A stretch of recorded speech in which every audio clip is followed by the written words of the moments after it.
कांग्रेस से सांसद तनुज पुनिया साहब मेरे साथ मौजूद हैं, मैं उनसे बात करूंगा। सर, अयोध्या रामलला के दर्शन के लिए कांग्रेस से आप लोग सभी लोग जा रहे थे, प्रदेश अजय राय जी, आप और तमाम लोग, आप लोग को हाउस अरेस्ट किया गया, किस तरह आप देखते हैं? देखिए, कहीं ना कहीं हमारे संवैधानिक अधिकारों को छीना जा रहा है। उसको हमारे अधिकारों को रोका जा रहा है कहीं ना कहीं, क्योंकि हमारा अधिकार है भाई, हमारा आस्था का विषय है। हम अगर दर्शन करना चाहते हैं तो सरकार को इसमें कोई दिक्कत नहीं होनी चाहिए।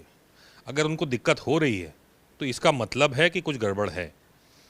चंदा चोरी में जिस तरह से लीपापोती कर रहे हैं, जिस तरह से जांच में लीपापोती चल रही है इस समय, प्यादों को जेल में डाल करके, और मेन जो आरोपी हैं उनके खिलाफ ना कार्रवाई करके, ये स्पष्ट है कि वाइट वॉश करके सब रफा दफा कर देना चाहते हैं। तो ऐसा हम होने नहीं देंगे। लगातार इस पर हम लोग आवाज़ उठाते गए। जब भूमि अधिग्रहण हो रहा था तब भी इन्हीं के कार्यकर्ताओं ने भ्रष्टाचार किया था। इसमें चंद घंटों में ज़मीन की कीमत 10 गुना 20 गुना कर दी थी। उसके बाद भ्रष्टाचार हुआ सामग्री में, जब बन रहा था, रामपथ ढह गया, तब भी हमने बोला, कुछ नहीं हुआ, लीपापोती करके कर दिया। अब जब जनता का मामला सामने आया सीधे, कि जनता ने जो अपनी आस्था में जब जो चंदा दिया, जो चढ़ावा चढ़ाया रामलला के दरबार में, उस पे जब बात आई तो अब इनकी हालत ख़राब हो रही है। सरकार कह रही है कि चंपत राय, अनिल मिश्रा या गोपाल राय, सभी के बयान भी जो है दर्ज कराए गए हैं और किसी को भी बख्शा नहीं जाएगा, क्योंकि पुलिस और एसआईटी अपना काम कर रही है, मुख्यमंत्री खुद इसको मॉनिटर कर रहे हैं। लेकिन जो आरोप है ये है कि बड़ों को बचाया गया है, छोटों को फंसाया गया। बिल्कुल सही बात है। अगर आपको करना था तो सारे पूरे ट्रस्ट के खिलाफ आपको मुकदमा करना चाहिए था। क्यों उनको छोड़ दिया? भाई, अगर आप अयोध्या जाएं, आप किसी से पूछें कौन देख रेख कर रहा है इसकी, सबका एक ही नाम होगा, आपके चंपत राय या अनिल मिश्रा या गोपाल राय। ये 3 लोगों के अलावा किसी का नाम कोई लेगा नहीं। यानी उन्हीं के संरक्षण में ये सब हो रहा था। जब गड़बड़ हुई तो सबसे पहले उन्हीं की भाई जिम्मेदारी सरकार की, उन्हीं खिलाफ FIR करे। अगर निर्दोष निकलते हैं तो जांच में आ जाएगा। आपने पहले ही सरेंडर कर दिया, तो फिर आगे आपसे क्या उम्मीद की जाएगी? अजय राय जी बोले हैं ये तानाशाही रवैया है, यदि कोई जाना चाहता है दर्शन के लिए क्यों रोका जा रहा है? जाहिर सी बात है, पाप हुआ है, उसको छुपाने का काम किया जाएगा। बिल्कुल सही कहा उन्होंने। पाप हुआ है, पूरे सारे दुनिया के हिंदुओं के मन को ठेस पहुंची है इस पाप से। और हमारा अधिकार है, हमको अपनी आस्था में कहीं भी जाने का, धर्म का पालन करने से कोई नहीं रोक सकता। संविधान में लिखा है।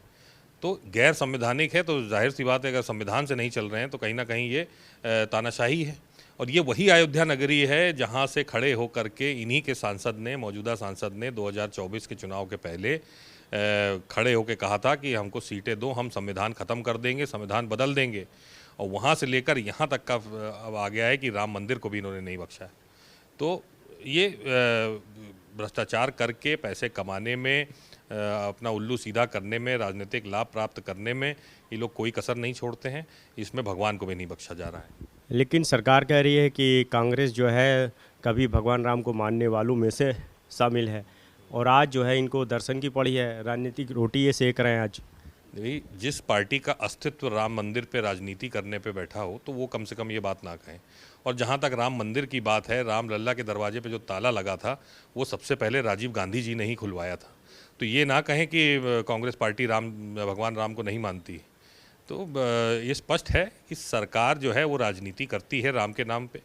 हम सिर्फ वो मुद्दा उठा रहे हैं सामने आकर के जिसमें आम आदमी को परेशानी हुई, भ्रष्टाचार हुआ, उनकी भावनाओं को ठेस पहुंची है, उनकी आस्था को ठेस पहुंची है। तो उस मुद्दे को अगर नहीं उठाएंगे तो फिर क्या फ़ायदा विपक्ष का? तो अब दोबारा कब जाएंगे? पूरा प्रयास रहेगा, जल्दी जो है हम लोग और प्रयास करेंगे कि जल्दी वहाँ जाएं, दर्शन करें। पूरी उम्मीद है सरकार से कि इस बार ना रोके हमें। असुद्दीन ओवैसी कह रहे हैं कि यदि ट्रस्ट में कोई मुस्लिम शामिल होता है तो उसको ले जाके इनकाउंटर कहते करके और बोलते हैं चैप्टर क्लोज। अब देखिए, ये उनका व्यक्तिगत मामला है, वो अपना जो भी बयान करना चाहें कर लें। लेकिन ये सत्य है कि ये सरकार जो है विशेष वर्ग को अपने राजनीतिक उल्लू सीधा करने के लिए विशेष वर्ग को टारगेट करती है और एनकाउंटर भी उसी आधार पर करती है। बिल्कुल, देखिए सांसद तनुज पुनिया साहब मेरे साथ मौजूद थे और जिस तरह से ये रोका गया है, साफ कहना है कि सरकार का ये तानाशाही रवैया है, क्योंकि महज दर्शन करने के लिए वहाँ पे जा रहे थे, लेकिन सभी पदाधिकारियों को जो है हाउस अरेस्ट कर लिया गया, जबरन रोका गया। ऐसे में साफ कह रहे हैं कि हम दोबारा जब मौका हमें मिलेगा तो हम जाएंगे, लेकिन कहीं ना कहीं पाप छुपाया जा रहा है, लोगों को बचाया जा रहा है। जो बड़े लोग इसमें शामिल हैं उनको बचाने की कोशिश की जा रही है और यही वजह है कि सरकार नहीं चाहती कि विपक्ष के लोग वहाँ पे पहुँचे। कैमरा शुभम साथ अनूप कुमार, भारत समाचार, लखनऊ।